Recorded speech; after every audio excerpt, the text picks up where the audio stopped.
The storm didn't announce itself with rain or thunder. It came as a sudden, violent punch that slammed Flight 218 sideways like a toy plane flicked by a careless giant. 1 second, everything was calm. Seatbelt chimes off, passengers watching movies, a child laughing in row 17. The next second, oxygen masks jittered in their compartments, overhead bins rattled, and people gasped in unison as the 737 shuddered hard enough to rattle teeth. First Officer Jenna Hale kept her posture steady, one hand gripping the yoke, the other bracing against the center console. She'd flown through worse. Mountain waves over the Rockies were notorious for throwing even seasoned pilots around like laundry in a dryer. What bothered her wasn't the turbulence, it was Captain Mark Delaney.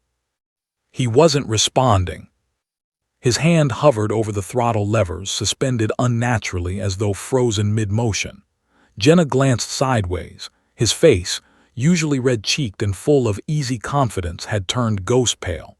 A thin sheen of sweat glistened on his forehead, catching the cockpit lights like tiny shards of glass. His chest rose shallowly, too shallow. "Captain," she called, keeping her voice steady despite the jolt that rattled their seats. No response. Another hit of turbulence tilted the aircraft sharply to the right. Passengers screamed. Someone shouted for God. The plane dipped, corrected, then dipped again. Jenna seized control, pulling the yoke to stabilize the roll. But she couldn't stabilize the sinking feeling in her stomach. "Mark," she said, louder this time, leaning closer. "Are you?" He suddenly inhaled as if someone had stabbed him. His hand shot to his chest, fingers clawing at the fabric of his uniform shirt. Jenna's heart lurched. "Oh no, not here, not now." His lips quivered, struggling to form words. He leaned toward her, breath warm but weak against her ear, and whispered, broken, fragile, terrifying. "I'm dying." Everything inside her froze. For a heartbeat, the cockpit felt silent despite the warning alarms. Despite the passengers shouting behind the reinforced door, despite the plane's furious rattling as it fought the storm. Dying. The word hit her harder than the turbulence. She trained for engine failures, electrical fires, bird strikes, and depressurizations. She'd been drilled on hijack protocols and emergency landings. But nothing, absolutely nothing, prepared her to hear her captain whisper that he was dying while they were suspended in midair at 34,000 feet. "Mark, stay with me," she said automatically, even as she reached across him to secure the autopilot, just long enough to assess how bad this was. His skin was cold. His pulse looked faint even before she touched him. She grabbed the intercom switch and activated the flight attendant channel. "This is First Officer Hale. I need the lead flight attendant to the cockpit immediately, medical emergency." But the turbulence hammered again and the plane suddenly sank what felt like 10 feet. Oxygen masks bounced violently. People screamed. No time. No help. No backup pilot. It was just her. She shut her eyes for half a second, just long enough to force her breath steady. Then she switched the autopilot off, wrapped both hands around the yoke and pulled, fighting the downdraft with everything she had. The engines roared louder, straining against the gusts. "Come on," she muttered, jaw clenched, muscles shaking with effort. "Hold together." Finally, the plane leveled, barely, enough to keep them from dropping thousands of feet, enough to keep the passengers from full-blown panic. But the storm wasn't letting go. It was dragging them deeper into its grip. She needed to call ATC, needed to request an immediate descent, medical priority, emergency landing, needed paramedics waiting at the runway, needed. A soft thud pulled her attention back to Delaney. His hand had fallen from the throttles and hung limp by his side. His eyelids fluttered, then half closed. "Mark," she said sharply, "stay awake. I need you to stay awake." His lips parted slightly, but no sound came out. Jenna swallowed hard. Panic tried to climb her throat, but she shoved it down. She'd been in worse situations, or different ones. Her fingers moved toward the radio. But before she could press the transmit button, the cockpit intercom crackled. Static. Then a voice. A voice not on her frequency, not on any commercial aviation band she recognized. Viper, is that you? Jenna's blood ran cold. No one flying commercial should know that name. Her heart slammed so hard she felt it in her throat. Her breathing stopped for an entire second. That call sign belonged to a person she had buried years ago, buried deep, deep beneath civilian life, beneath silence, beneath the walls she'd built to keep herself from remembering who she once was. She hadn't been Viper since the night of the mission, since the night everything burned. She forced her voice steady. Identify yourself. Another jolt rocked the plane. Warning strobed red across the display, but all she could hear was the voice returning, clearer, unmistakably military. Flight 218, this is Falcon Lead. We have your aircraft on visual. Confirm Viper is pilot in command. Visual. She whipped her gaze to the left cockpit window, and her breath caught. A gray silhouette cut through the rolling clouds like a ghost emerging from fog, sleek, predatory, fast. An F-35 Lightning II. Then another on the right side of the plane. What? Hell? Why were fifth-generation fighters shadowing a commercial airliner? Passengers pressed faces against windows, shouting in shock as the fighter jet's lights flickered in the storm. The turbulence hit again, bouncing the plane violently. Her hands tightened on the yoke. The F-35s held perfect formation, rock steady, as if the storm didn't exist. Falcon Lead to Viper, the pilot said again, tone urgent now. Do you read? Jenna stared at the military jets flanking her, stared at her unconscious captain, stared at the storm clawing at their aircraft. Everything inside her screamed that none of this made sense. Falcon Lead, she answered cautiously. I am First Officer Hale. You have the wrong.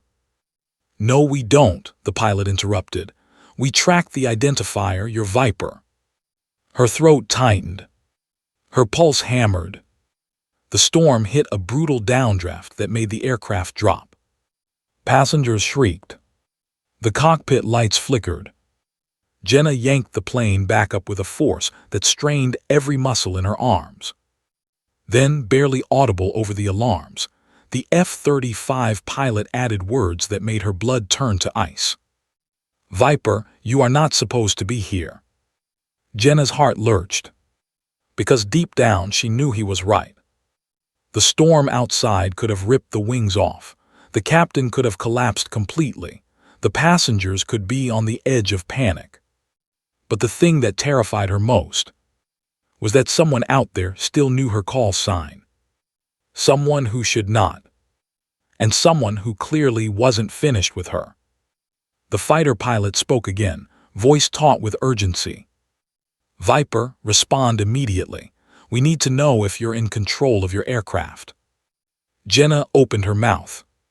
But from beside her, Captain Delaney suddenly stirred, gasping one more desperate breath. His eyes opened, filled with terror. And with his final burst of strength, he choked out 4 words that hit her harder than the storm. They found you, Hale. Then his head slumped. The plane dropped. The F-35s closed in. And Jenna realized this nightmare was only beginning. The cockpit felt smaller by the second, like the storm itself was squeezing its way inside. Lightning flashed across the clouds, turning the F-35s into razor-sharp silhouettes streaking beside Flight 218. Their wingtips glowed faintly, steady, precise, unshaken by the chaos tearing the 737 apart. Inside, Jenna Hale's breaths came hard and fast, each one scraping against the knot tightening in her chest. Viper. That name should have been impossible to hear again. She hadn't spoken it, written it, or even thought it aloud in years. She buried it the same day she walked away from the Air Force, the same day she turned in her wings, the same day she promised herself she'd never revisit the night that destroyed her unit and the future she was supposed to have. But now the sky outside her window held two of the most advanced fighter jets on Earth, and they were calling her by a name she should no longer have. She snapped the radio selector to confirm she was hearing correctly. Military frequency. Secure. Encrypted. Not possible. Unless. Jenna forced her voice steady. Falcon Lead, this is First Officer Hale. I'm flying a commercial route. I have no idea why you're calling me. The F-35 pilot cut her off before she could even finish the lie. Viper, your military ID tag just activated. Her heartbeat thudded so hard she felt it in the back of her teeth. My what? Your ID tag, Falcon Lead repeated. Your transponder emitted a frequency registered to a restricted pilot under the call sign Viper. That's you. No, Jenna said immediately, that's not. It was embedded in your aircraft's beacon, Falcon Lead said, which means someone put it there, and someone wanted us to find you. The words hit like icy water down her spine. Someone put it there. A tag, a military identifier, hidden on a commercial jet, triggered without her knowledge. Falcon Lead continued, voice crisp, clipped, and undeniably urgent. We need you to confirm. Are you in command of Flight 218? She looked at Delaney slumped in his seat, the captain pale and unconscious, barely breathing. Her throat tightened. Yes, she whispered, I'm in command. Copy that, Viper, the pilot answered. Stop calling me that, she snapped before she could help it. A faint silence crackled across the frequency. Then Falcon Lead said softly, we didn't choose the call sign. The system recognized you. The storm struck again with a violent downdraft, sending the plane dropping so suddenly half the passengers screamed in unison. Loose objects flew, ceiling panels rattled. A coffee pot slammed to the floor behind the cockpit door. Jenna's arms strained as she fought to level the aircraft. Falcon Lead, she said between clenched teeth, I need emergency vectors. I have a medical crisis in the cockpit and severe turbulence. Another alert chimed, this one shrill and unfamiliar. The plane's navigation screen flickered. Then glitched. Then rebooted to an entirely new heading she had not entered. Her stomach dropped. What the hell? Falcon Lead's voice sharpened instantly. Viper, your aircraft just pinged a secondary signal. Do you confirm that input? No, she yelled. I didn't touch anything. The 737 banked hard. So hard oxygen masks dropped in the cabin. So hard one of the flight attendants hit the floor. So hard several passengers screamed as drinks splattered across windows. Jenna braced, wrestling the yoke with both hands. It fought her, like someone or something else was trying to take over. The alarm panel began lighting up like a Christmas tree. Autopilot offline. ComNav 1, unstable. ComNav 2, OVRIDDN. Flight path compromised. Manual input, interference DATCTED. Her pulse roared in her ears. Falcon Lead, she choked out. My aircraft controls are someone's overriding them. I can't. We see it, the pilot cut in. We're reading unauthorized RF bursts from an unknown source. Someone's hacking your flight systems. Hacking. A commercial plane. In midair. Her mind snapped back to the envelope in Delaney's pocket, the words on the sheet, the warning not to trust the airline, the implication that this was all connected. Her voice trembled despite her efforts. Falcon Lead, I need immediate military support. My systems are. The plane jerked again, pitching down. Her shoulder slammed the seat. Her headset nearly flew off. She tried to pull back, nothing. The controls felt dead. Not unresponsive, dead. like someone had severed the connection between her hands and the aircraft's brain. Flight 218 plunged toward a jagged line of mountains buried beneath swirling clouds. The cabin filled with cries. A baby wailed. Someone prayed loudly. Another shouted that the engines were dying. Falcon Lead barked through her headset. "Viper, you're locked onto an unauthorized signal pulling you off route." "No kidding," she snapped. "How do I break it?" Before the pilot could answer, another voice came on the radio. Not military. Not ATC. Not anyone she recognized. The voice was calm, too calm. Synthetic, distorted, masked. "Hello, Viper." Her blood iced. The unknown voice continued, casual yet chilling. "We've been waiting for you." Jenna froze. Passengers screamed behind her. The storm clawed at the wings. The F-35s kept formation, silent now, shadows cutting through lightning.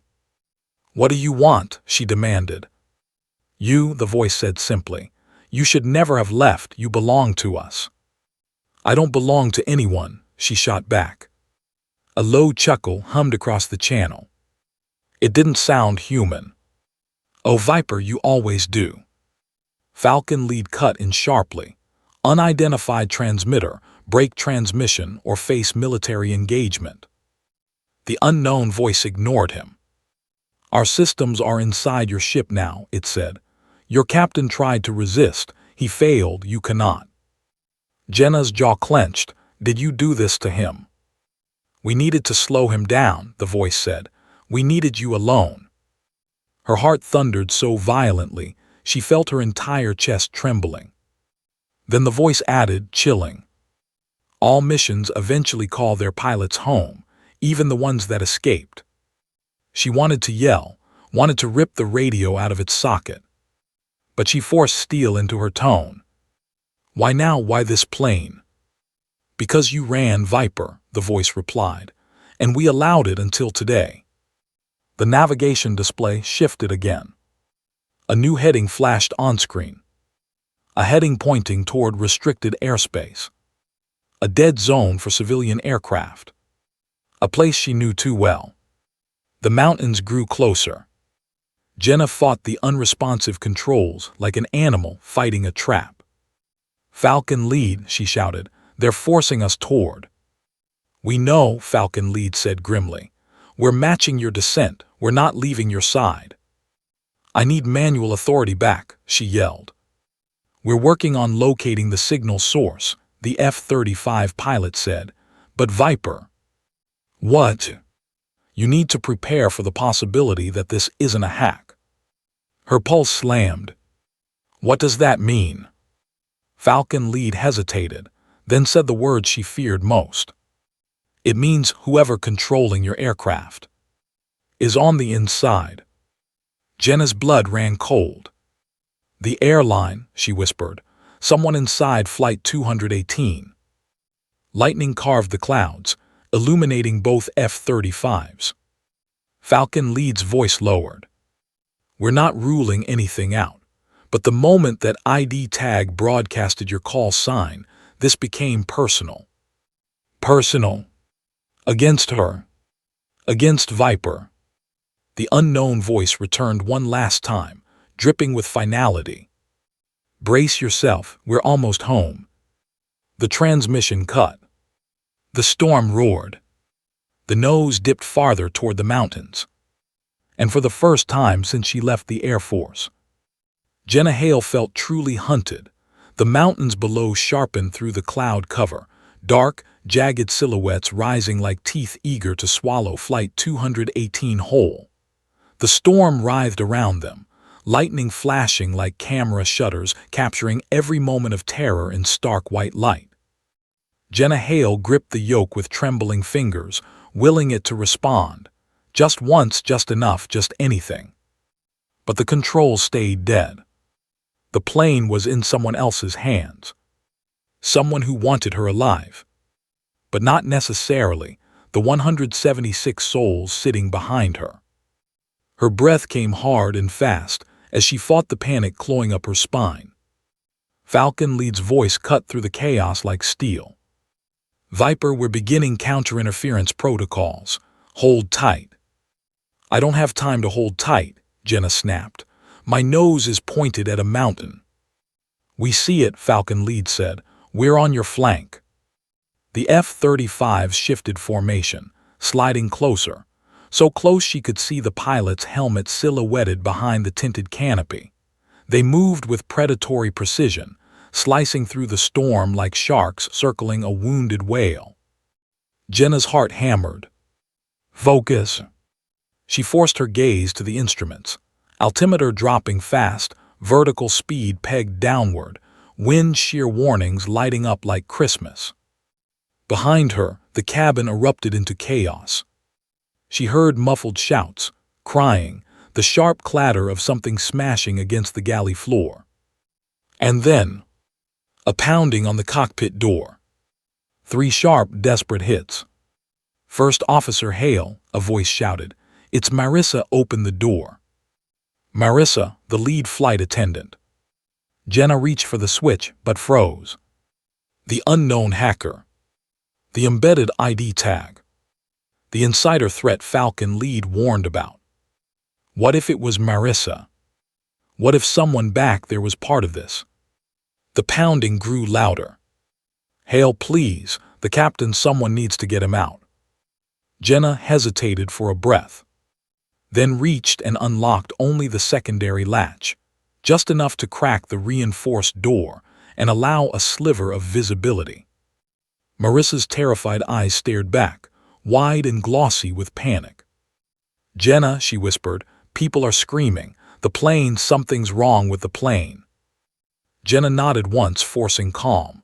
"I know, get an AED. We need to try to stabilize the captain."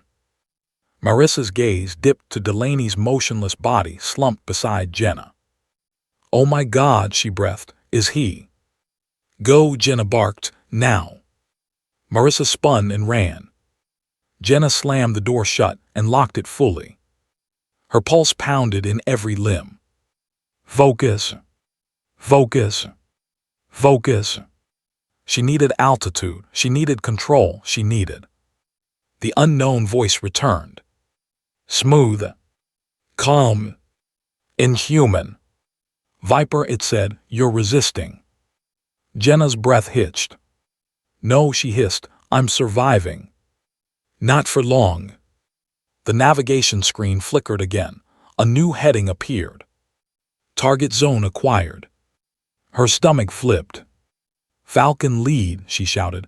"I've got a forced heading toward restricted airspace, Sector Echo 7. A tense silence. Then Falcon Lead's voice came back, far colder than before. "Viper, Echo 7 is a dead zone." "I know," she yelled. "That's why I'm telling you." "No," Falcon Lead said. "You don't understand." Lightning flashed. The storm roared. The F-35s drew even closer. Falcon Lead's voice dropped to a grim whisper. "Echo 7 is where your last mission ended." Jenna felt everything inside her freeze. Not now.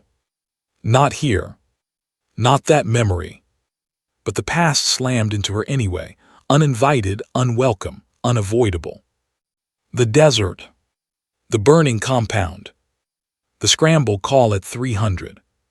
Her squadron diving into hostile airspace. The missile that shouldn't have been there. The explosion that tore her wingman's jet from the sky. The screams. Her call sign echoing through comms. "Viper, eject, eject." Then static. Then flames. She shut her eyes for half a second, lungs tightening.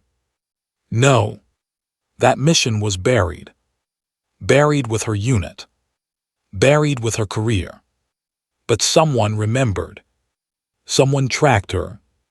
Someone embedded a military ID tag in a commercial jet just to draw her back toward the same coordinates where everything fell apart. "Falcon Lead," she whispered, horror creeping in. "Are we saying the same thing?" "We are," he answered. "Someone is dragging you back to Echo 7. Why? She demanded. What's there now? Nothing, Falcon Lead said. That zone was scrubbed, classified, off books. No comms, no radar, no support. The unknown voice cut in again, stronger now, almost gleeful. That's why we chose it. Jenna slammed her fist into the autopilot panel. Who are you? You know who we are, the voice replied softly. You fought us once, you failed. Jenna's heart careened. No. No, this wasn't real. This wasn't possible. Her voice cracked with fury. My mission was classified. There were no survivors. There was no enemy left. Oh, Viper, the voice purred. You still don't understand.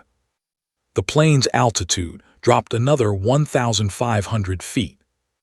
Warning alarm screamed. The airframe shuddered violently in the downdraft. Falcon Lead cursed through the comms. We're losing altitude fast, Viper, brace. I am bracing, she shouted. She yanked the yoke again, with every ounce of strength in her body. Still dead. Still nothing. She slammed the panel again. Come on, come on. For a split second. A flicker. Manual control. Her heart leapt. She pulled. The plane responded, barely, sluggishly, but enough to nose up slightly. Falcon Lead, I've got partial authority. Hold it, Viper, keep pulling. She did. Muscles shaking. Teeth grinding. A scream tearing against her own throat as the storm pushed back like a physical force.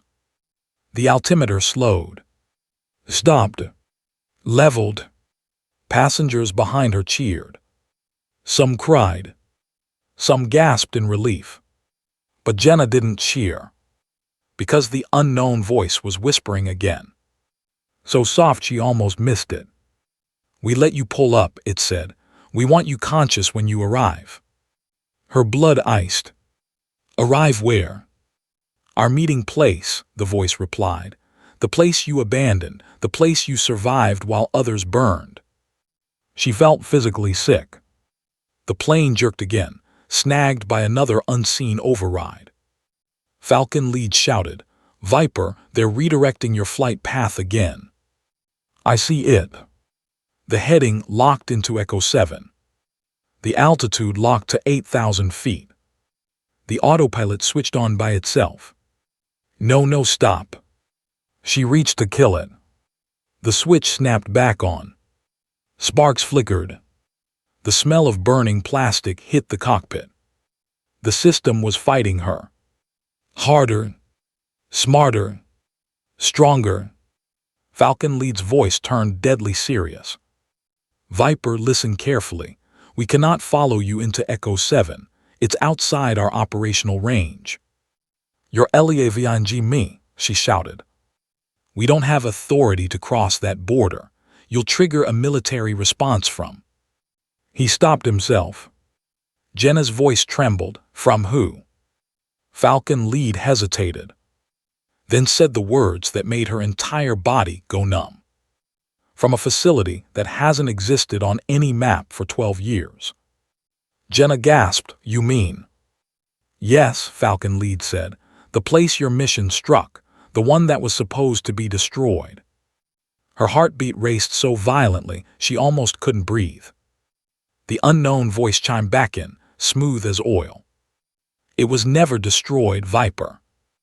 Lightning flashed across the sky, illuminating the dark shape of the restricted valley ahead. The voice continued. And now, we're bringing you home. Jenna's breath broke. The mountains loomed closer. The override locked tighter. The storm funneled them downward, like a throat pulling them into darkness. Falcon Lead spoke one final time. Viper, we can't go with you. Jenna's throat tightened. Don't leave me. A long silence. Then Falcon Lead whispered. We'll be waiting at the border, if you make it out. The transmission cut. The F-35s peeled away. The unknown voice whispered. Now you're ours. And Flight 218 plunged alone, toward the most forbidden airspace in the country. Dragged by ghosts Jenna thought she'd killed, the cockpit felt like it was shrinking around Captain Laura Hale as the Airbus banked gently east, morning light stretching over a calm Atlantic. But her pulse wasn't calm. Every passing second sharpened the uneasy prickle along her spine. She'd flown thousands of hours, survived storms that ripped metal from wings, and handled emergencies that made seasoned aviators tremble. Yet this felt different. This felt like flying with a shadow beside her. And that shadow was the captain. He sat slumped in his seat, pallor worsening, breath short. His headset drooped slightly over one ear as if even gravity had grown heavier on him. Laura kept glancing at him, each look a punch of fear she pushed down by force. "Captain Avery," she murmured again, soft but urgent, "talk to me. Tell me what's happening." He blinked slowly, as though her voice came from far away. "You keep the aircraft steady," he whispered, voice thinning. "Don't alarm the passengers." His breathing hitched again. He looked worse. Much worse. Laura felt the edges of panic claw at her composure, but she slammed the door on it. She'd been trained for chaos. She'd been shaped by war, sharpened by survival. If he went down, she could fly this jet alone. That didn't scare her. What scared her was the thing he'd whispered an hour earlier, the words that burst her world open like shrapnel. "I'm dying." He hadn't explained. He hadn't given her time. He just said it like a secret he'd held too long. And now, watching his hands tremble, she feared he'd spoken literal truth. She activated the flight deck in her phone and paged the cabin, lead flight attendant to the cockpit. Seconds later, the door cracked open. Jason slid inside, professional calm barely masking concern. "You called, ma'am." Laura lowered her voice. "Get the medical kit. Captain's unwell, seriously." Jason's mask dropped for a beat. "How serious?" "Serious," she said, the word weighted like metal. "Now go." He left in a flash. Laura checked the aircraft's instruments. Engine temp steady, altitude on profile, systems normal. The autopilot traced their route with mechanical perfection. But the cockpit didn't feel normal. Not with the captain fatting. Not with the two F-35 shadowing them from above like silent guardians. Not with the eerie fact that they'd identified her call sign, years after she'd vanished from the Air Force radar. "Viper." Her breath tightened, remembering the last time she'd heard it. A battlefield in flames, a canyon of smoke, a radio call that should have been routine but wasn't, a mission that left a wound she still carried in her bones. She shoved the memory aside. Not now, not here. Jason returned fast, a small red medical kit in his hands. "Here." Laura unbuckled, slid toward the captain and gently lifted his wrist. His pulse fluttered like a trapped bird, weak, rapid, panicked. "Captain Avery," she said louder, "can you hear me?" His eyelids twitched. Jason leaned closer. "Should we call for a doctor on board?" Laura hesitated. She hated bringing attention to the flight deck. Passenger panic spread faster than fire. But this wasn't the time for pride or protocol. "Do it," she said. Jason vanished. Moments later, ding, the seatbelt sign chimed on. A soft ripple of murmur traveled through the cabin. Laura wiped her palms on her uniform pants.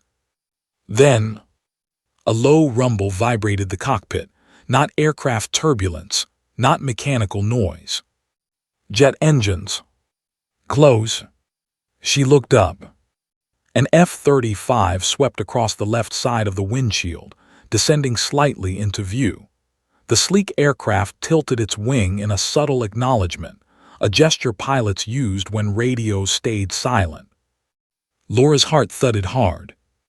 She slid on her headset. "Guardian 1, this is civilian flight 4821. Request update on escort status."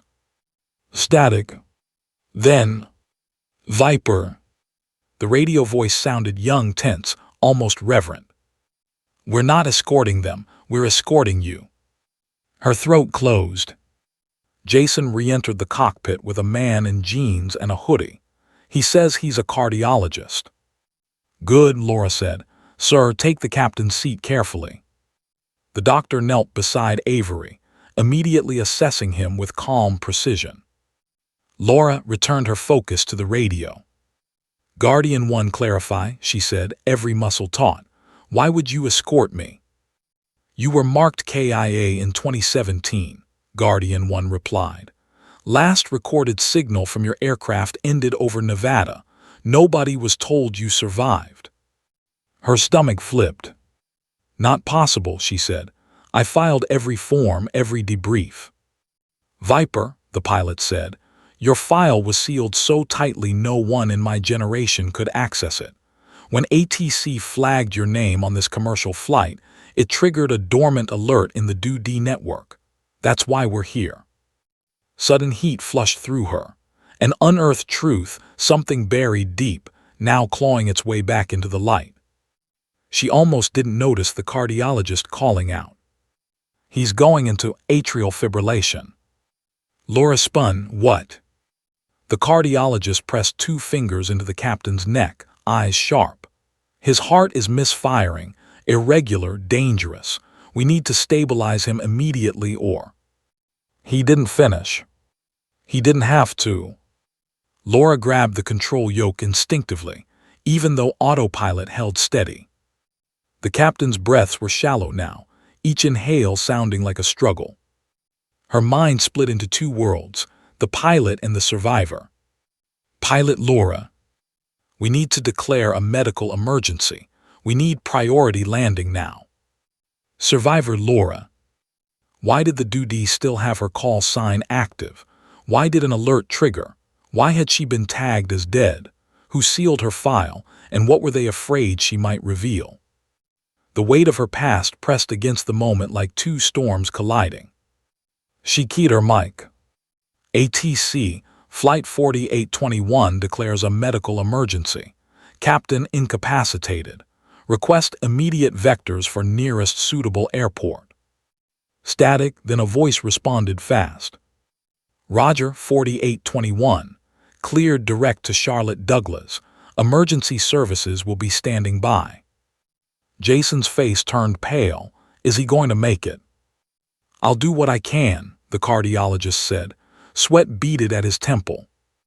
The captain convulsed suddenly, a small jerk but enough to steal everyone's breath. Laura moved faster than thought. She cut autopilot, seized control, and leveled them through the slight wobble. Guardian 1's voice returned. Viper, you're descending. Need assistance. No, she said sharply. Just stay with us. We will, he answered. But something darker edged his tone, a warning he wasn't free to speak. Laura kept flying. The cardiologist tore open another pack, pulling out a compact device with electrodes. What's that? Jason asked. Portable defibrillator patches, he said, attaching them to the captain's chest. If he loses pulse, we shock him. Shock him, Jason whispered. No choice. A soft gasp escaped the captain. His eyes fluttered, barely open. Laura, he breathed. She froze. How did he know her name? They'd flown together only twice. He'd been reserved, distant, formal. But now, dying, he spoke her first name like he'd known it longer than she realized. Yes, she said, leaning close. His lips trembled, forming words that barely made sound. There's something on this flight you don't know. Her heartbeat hammered. What is it? Tell me. His eyes rolled, consciousness slipping. Captain Avery, stay with me, she urged, voice cracking. What's on the flight? His breath went shallow. His fingers twitched, reaching toward her, but not fully lifting. Someone, he whispered, isn't who they say they are. Then his heart monitor beeped a warning tone. The cardiologist's eyes widened. Pulse dropping.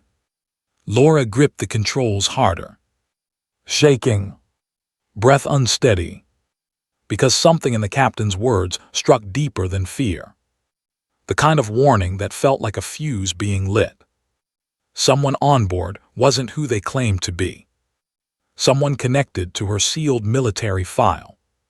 Someone who triggered the return of the call sign she'd buried years ago. Someone watching her. In the cabin. On this flight.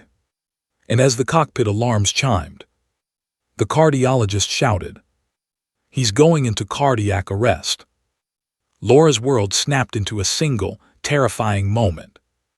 And the jet, still miles from land, began its emergency descent. The hum of the F-35s above was deafening now, like the roar of an angry ocean. Through the canopy of her helicopter, the horizon seemed to shatter under the storm of smoke and fire below. Captain Elise, Viper Callahan's fingers tightened on the cyclic. Her pulse thundered, each beat echoing in her ears louder than the mechanical symphony around her. The base had gone silent, the emergency comms reduced to static and whispers, leaving her alone against the growing chaos. She glanced at the instruments. Red warning lights flashed violently. Fuel levels were dropping faster than expected, and the engine temperature had already surpassed safe limits. Her mind raced, skipping through checklists she had memorized 100 times, but this was different. Nothing in training prepared her for being trapped in the middle of an urban firestorm, with lives depending on her, and with the knowledge that the ground beneath her might collapse at any second. A tremor ran through the helicopter as the rotor struck turbulence. Elise gritted her teeth. Her eyes darted to the control panel, then back at the city below. Flames licked at the edges of buildings, reflecting off shattered glass and melting steel. Civilians were scattered in the streets, screaming, running, ducking, and freezing all at once. Her stomach twisted. She had faced enemies, ambushes, and gunfire, but nothing felt as raw, as human as this. "Viper, we read you," a voice crackled over comms. The familiar calm precision of an F-35 pilot's voice cut through the static like a blade. "We're on your 6. Do you need extraction?" Her throat tightened. That call sign, Viper. Only one pilot in the region, maybe the world, flew under that name. Recognition came not from radar but instinct. The bond of pilots was deeper than years, deeper than training. It was trust forged in fire. And right now, she needed that trust more than ever. "Yes," she whispered, almost a prayer, "but it's worse than you know. Ground units compromised, civilians trapped." I can't," her voice faltered. She swallowed hard. Memories of her team flashed in her mind. Lieutenant Daniels always cracking a joke when fear pressed in. Sergeant Riley, steady and unflinching, the first to rush in when danger appeared. They had all relied on her, and she couldn't let them down. Below, a building groaned and cracked, steel beams bending under heat that no human eye should survive. Elise's hands flew over the controls, fighting the helicopter's sway, calculating angles, assessing whether she could maneuver through the falling debris. Every instinct screamed danger, every thought screamed evacuation, yet her heart refused to leave the civilians to fate. "Viper, focus on extraction. You're not alone," the voice said again, steady as a lighthouse in the storm. "Hold position, we'll clear a path." Elise exhaled, a tremor in her breath betraying the fear she tried to mask. She trusted them. She had to. The F-35s weren't just fast jets. They were precision, speed, and firepower incarnate. They were trained for combat at unimaginable scales, yet somehow here they were saviors, not destroyers. Then it happened. The first missile strike against the area, intended to suppress enemy fire, exploded near the street she had been observing. Flames surged, twisting metal like paper. Elise's helicopter shuddered violently. Instinct took over. She banked hard, narrowly avoiding a cascade of debris that tore through the air like jagged knives. A nearby car erupted in fire, sending a wave of heat that licked the cockpit canopy. She could feel it through the thin protective layers, a heat that seemed to burn her from the inside. She couldn't help the scream that tore from her chest, but she forced it down, silencing it into grim determination. Every life below was a number in her mind, each civilian a thread she had to protect from unraveling. The F-35s moved in formation, cutting a protective corridor through the chaos, their engines screaming defiance against the inferno. Then a crackle from comms caught her attention, a distress signal from a school at the edge of the fire. Children, Elise's chest tightened, her stomach lurched. She had no choice. She had to fly through the smoke, through the heat, through the unknown. "Viper, we're guiding you," the pilot said. "Left flank, then straight. You'll see a clear path in 3, 2. She pressed forward, adrenaline a cocktail of terror and clarity. The helicopter dipped, a gust of wind buffeting her as embers danced like fireflies through the smoke. She could see shadows moving in the windows of the school, tiny hands pressed against the glass, terrified faces staring out at the chaos. Her hands moved with precision, her mind calculating physics in real time, each decision a razor's edge. A beam fell mere feet from the skids, splintering into flames. She dove, then rose, banking violently as the rotors screamed.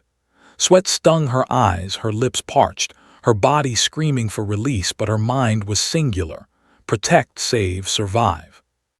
The F-35s flew alongside, guiding, shielding. One of them, the voice of recognition, signaled her. She understood immediately: trust. It wasn't a simple act, it was a lifeline. Elise followed, weaving through debris, down streets she knew only by memory and instinct, her helicopter a fragile lifeboat in a boiling ocean of fire and steel. Finally, the edge of the school came into view. Flames roared from one side, threatening to engulf the building. Elise's heart hammered. She hovered just barely, calculating a landing that could save dozens of lives or condemn them all. The F-35s provided cover, their precision firing clearing falling debris, but each second stretched into an eternity. A teacher appeared at the doorway, waving frantically. Elise's eyes locked on the terrified children behind her. This was the moment that would define everything: years of training, fear, bravery, and human connection condensed into a single choice. She adjusted the cyclic, her knuckles white, and whispered under her breath, "Hold on. I've got you." But just as the skids touched down, a low rumble echoed from beneath the street. A hidden gas line, weakened by the fires, had ignited. A fireball erupted, sending shockwaves through the air. Elise's helicopter rocked violently. The F-35 pilot's voice shouted a warning, but it was too late to fully evade. The flames engulfed one side of the chopper. Metal screamed. The windshield began to crack. Time seemed suspended. Elise could see every child, every terrified face, every burning ember suspended in midair. Her instincts screamed, her body obeyed.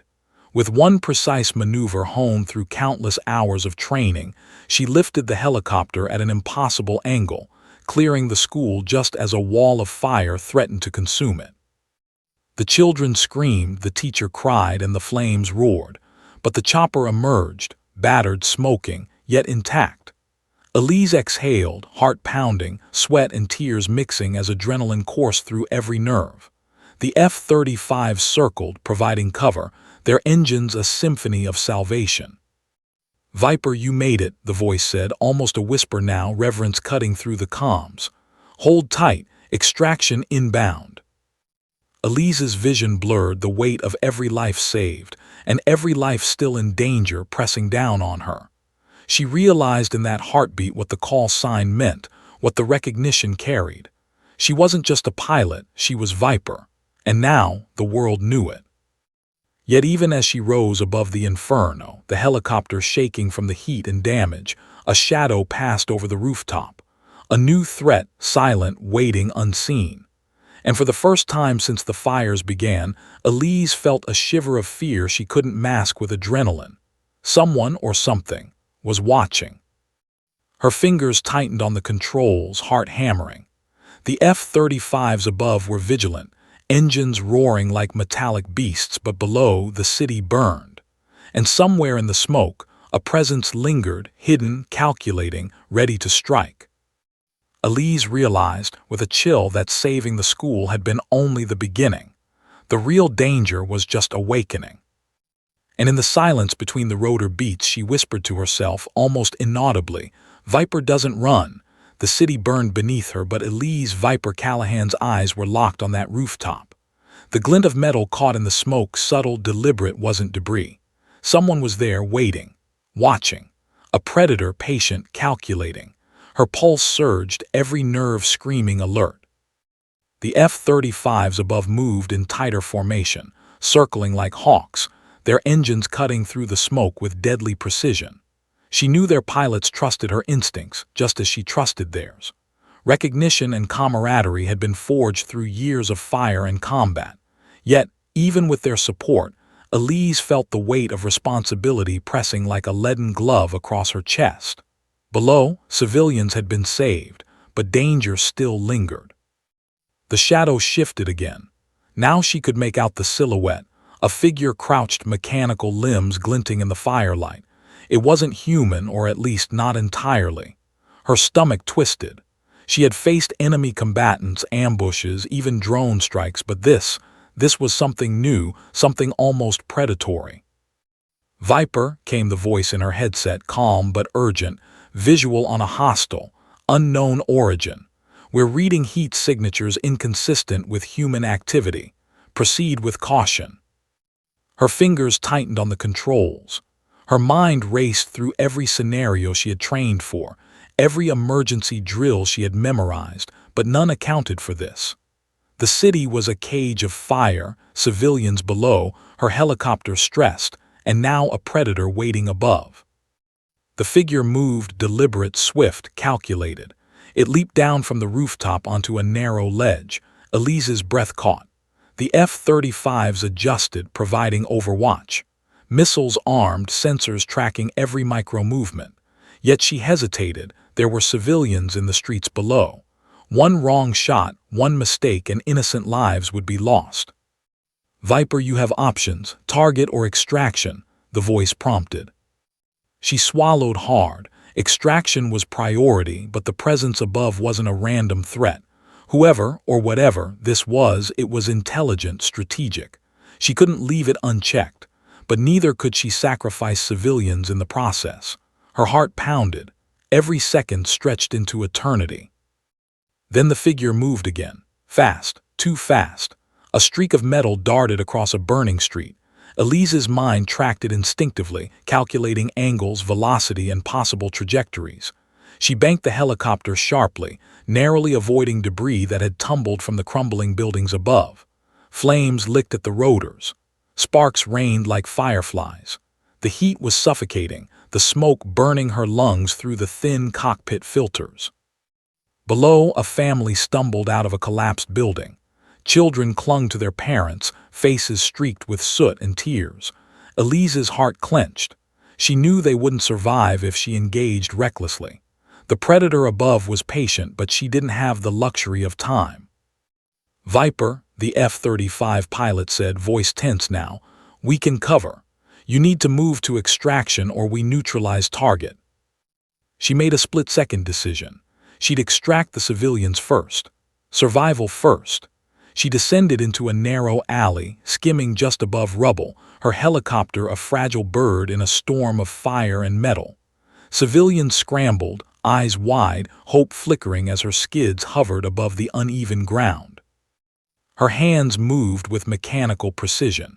In moments, she lifted dozens to safety, hoisting them into the helicopter while flames licked dangerously close. Sweat and smoke blurred her vision, adrenaline searing through every muscle. The children screamed, parents cried, and the fire roared around her, but she didn't falter. She could not. With the civilians secured, she glanced up at the rooftop. The predator waited still, silent, calculating. Elise's mind shifted from rescue to confrontation. She couldn't leave it unchecked. If it attacked while she evacuated, she'd be trapped in a firestorm with innocent lives on board. "F-35s engage," she commanded, voice firm. The jet streaked forward, precision weapons tracking the moving target. The figure reacted instantly, metallic limbs twisting, adapting. Missiles fired. Explosions erupted, throwing plumes of smoke into the air. The predator leapt and rolled, agile beyond anything she had seen before, avoiding every strike with unnerving skill. Elise gritted her teeth. She had faced impossible odds before, but this was unlike anything. Her helicopter shook under the rising heat, instruments blinking warnings, but she held firm. Below, the civilians looked up, wide-eyed, hope and terror mixed in equal measure. She couldn't fail them. A sudden gust threw the helicopter sideways. Debris struck the tail rotor. She fought the controls with every ounce of strength. Sparks flew, alarms blared, and smoke began seeping into the cockpit. The F-35s flanked her, shielding her path as she struggled to maintain altitude. The Predator appeared again, this time leaping directly toward her path. Time slowed, every muscle tensed. Her fingers flew over the cyclic, twisting and banking, narrowly avoiding collision. The figure landed on a collapsed building rooftop, assessing her again. Intelligence radiated from its movements, deliberate, strategic, aware. Her heart pounded. For the first time, fear wrapped around her like a physical weight. But she didn't back down. She was Viper. She had never backed down. She pushed the helicopter forward, weaving through burning streets, F-35s covering her six, every second a calculated gamble. The Predator followed, relentless, agile, relentless in pursuit. Elise's mind raced, every avenue of escape, every possible maneuver. There was no room for error. Then over comms, the F-35 pilot's voice cut through, tense but controlled. "Viper, you're almost at extraction. Hold position, we'll secure the corridor. But be advised, hostile is adapting, likely anticipating your every move." Elise's jaw tightened, anticipating her every move. That wasn't human. That wasn't normal, but she couldn't dwell on it. Survival, extraction, protection. The mission never changed. She guided the helicopter through a narrow corridor, flames on either side, twisted metal threatening to shred the fuselage. Every instinct screamed danger, but her focus was absolute. Extraction point came into view, an open square, partially cleared by the F-35s. Civilians began disembarking, guided by soldiers arriving to secure the perimeter. Elise's hands shook, sweat mixing with soot, but she maintained control. Her eyes flicked to the Predator. It paused at the edge of the destroyed cityscape, metallic limbs glinting in the firelight. It didn't pursue further, yet. Her pulse began to slow as the civilians reached safety. Relief and exhaustion washed over her in equal measure. She exhaled, allowing herself a fleeting moment of humanity, but the shadow on the rooftop remained, watching, waiting, calculating. Elise realized with chilling clarity that the battle wasn't over. This entity, whatever it was intelligent, relentless, and now aware of her. And awareness meant strategy. Strategy meant danger. And danger meant lives, more than she had yet saved, were at risk. The F-35s flanked her as she prepared to lift off, engines screaming in the night air, carrying her away from immediate danger. But the city below remained a living inferno, every corner a potential trap. And the Predator, silent, intelligent, observing, would not disappear so easily. She gritted her teeth, voice low, a whisper only she could hear. Viper doesn't run, and she doesn't fight blind. Above, the F-35s adjusted formation, scanning for further threats. Below, the city burned, shadows twisted by firelight. And on the distant rooftop, the figure lingered, glinting, waiting. Elise knew one truth. The next encounter would not be chance. It would be a calculated confrontation. And in the rising smoke, with flames dancing across the horizon, she understood the stakes. This was no longer just a rescue. It was war. The city lay smoldering beneath her, streets scarred, buildings half-collapsed, fires still consuming what remained. Captain Elise Viper Callahan gripped the cyclic of her helicopter, knuckles white, eyes burning from smoke and adrenaline. The extraction had succeeded. Civilians were safe, the streets temporarily cleared. But she knew with a chilling certainty that the shadow she had seen wasn't gone. It was waiting, calculating. Above, the F-35s flanked her, engines screaming through the smoky sky. Their precision was flawless, covering her path, scanning every ruined rooftop, every alleyway for movement. Yet even their advanced sensors could not penetrate everything. The predator below or perhaps above, hidden from sight, was different, intelligent, adaptive, unseen. Her pulse pounded in her ears. Memories of the day's chaos swirled in her mind. The flames, the screams, the desperate calculations, the impossible maneuvers. Her team, the civilians, the moments when death had hovered closer than a breath, each played in rapid succession, a montage of terror and triumph. But the fear lingered, a tangible presence she could not shake. Then she saw it. Movement, subtle but unmistakable. The glint of metal, the figure leaping from one destroyed rooftop to another with inhuman agility. A low hum, almost mechanical, echoed faintly, and she understood. The predator wasn't just observing, it was approaching. "Viper," came the F-35 pilot's voice, calm but tight with urgency. "We're tracking it. Unknown origin. Highly mobile. Be advised it's targeting your craft." Elise swallowed, chest tight. Every training drill, every mission, every combat simulation had prepared her for danger, but not this. Not something that moved like a predator, calculated like a general, and struck like a missile. Her instincts screamed, evade, protect civilians, survive. But another voice, the one that had always driven her through impossible odds, whispered, "Fight." The helicopter dipped suddenly, a gust of wind from the firestorm below catching it off guard. Sparks erupted from the tail rotor, alarms blaring violently. Her hands fought the controls as the F-35s adjusted their formation, firing warning flares and precision countermeasures. The predator reacted instantly, avoiding every countermeasure with terrifying efficiency. She realized then what she had suspected. The predator was intelligent, aware, and far more capable than any conventional enemy. Her heart raced. Every move she made was anticipated. Every escape she plotted was mirrored by its own strategy. "Viper, you need to neutralize it," the F-35 pilot urged, voice tense. "It's not just targeting your craft, it's tracking the entire zone. If it's not stopped, more lives are at risk." Elise's mind whirred. She had no conventional weapons left on the helicopter, no missiles, limited countermeasures, and fuel running dangerously low. But she had one advantage: experience, instinct, and the will to survive. She drew a deep breath, letting focus sharpen every sense. The predator lunged. Its metallic limbs gleamed as it launched toward her helicopter from the nearest rooftop. Time slowed. Every instinct in her body screamed action.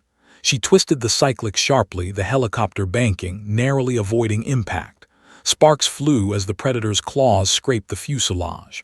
Metal screamed. Instruments blinked erratically. The F-35s roared above, trying to intercept, but the predator was faster than predicted. Elise's heart hammered. Fear mingled with adrenaline, a lethal cocktail of clarity and terror. She realized the predator's strategy. It wasn't reckless, it was tactical. It wanted to wear her down, exploit her weaknesses, force mistakes. Every second mattered. She adjusted altitude, skimming above burning rooftops, weaving through debris and fire. Her fingers flew over the controls with precise efficiency. Every motion rehearsed 100 times, yet executed in a heartbeat of improvisation. The predator mirrored her, relentless, calculating, adaptive. Then from the corner of her eye she spotted an escape, a partially collapsed bridge connecting two high-rise buildings. It was narrow, risky, but if she could maneuver through it, she could put some distance between her and the predator. She banked hard, narrowly avoiding falling steel and flames. Her chest heaved, sweat stinging her eyes. The predator followed, leaping from the rooftop onto the bridge structure with uncanny precision. It was faster than she had anticipated. Every second stretched into a lifetime as they raced across the crumbling cityscape, the fire below a relentless reminder of mortality. Elise's mind worked at lightning speed. She needed to outthink, not outrun it. She adjusted the helicopter's trajectory, banking at a near-impossible angle to thread through a series of narrow gaps. Sparks flew as the rotors scraped debris, alarms blaring in a chaotic chorus. The predator lunged again, misjudging the space. It collided with a twisted metal girder, tumbling off course but quickly recovering. Her chest tightened. That brief moment of advantage wasn't enough, but it gave her an idea. She spotted a large crane, half destroyed, flames licking its skeletal frame. She could use it. A calculated risk. One precise maneuver could trap the predator or force it into a vulnerable position. "F-35s, cover me," she commanded, voice steady despite the storm of fear and adrenaline. Engines screamed as she guided the helicopter toward the crane. The predator mirrored her, anticipation gleaming in its metallic form. She timed it perfectly, descending sharply, swinging under the crane's structure. The predator followed, claws extended. Then she pulled upward, helicopter rising violently as the predator's trajectory overshot, smashing into the crane with a deafening clang. Sparks flew, metal twisted, and the predator reeled from the impact, momentarily stunned. Elise exhaled sharply, heart racing, but she didn't linger. She banked sharply, heading toward the F-35's cover and the extraction zone. The predator recovered, moving with renewed determination. It wasn't defeated, it was merely delayed. The F-35 pilot's voice cut through. "Viper, you've got a small window. Use it to clear civilians and reach safe altitude. We'll hold it." Elise nodded, tightening her grip. Every ounce of focus poured into the moment. She guided the helicopter toward open air, flames below reflecting off the canopy, adrenaline pumping in a relentless rhythm. The city below was still in chaos, but the civilians were safe. That was all that mattered. The predator launched one final attempt, leaping toward her, claws extended, intent unmistakable. Time slowed.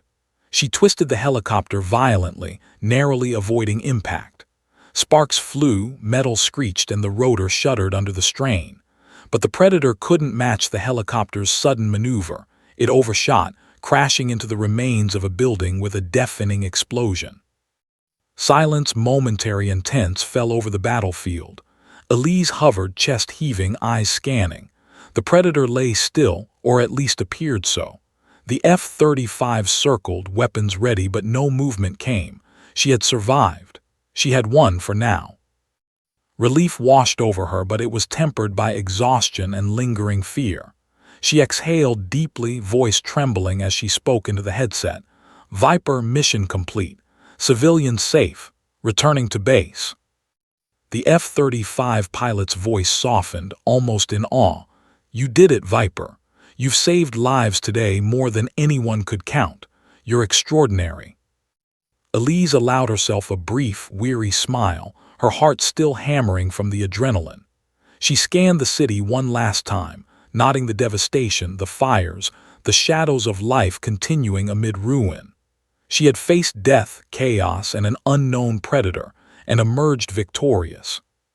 But even as the helicopter lifted toward safer skies, a flicker of movement caught her eye, a shadow retreating across the smoldering rooftops, vanishing into darkness. A reminder that threats never truly disappeared, that vigilance was eternal. Elise gripped the cyclic tighter, her jaw set in determination. Viper doesn't run. She never has, she never will. As the city faded below, the roar of engines filled the night sky. The F-35s flanked her, engines screaming triumph, yet she knew the world had changed. She had survived the unthinkable, faced a predator unlike any before, and proven that courage, skill, and instinct could defy even the most impossible odds. But somewhere in the shadows beyond the fire, the predator waited, and one day it might return.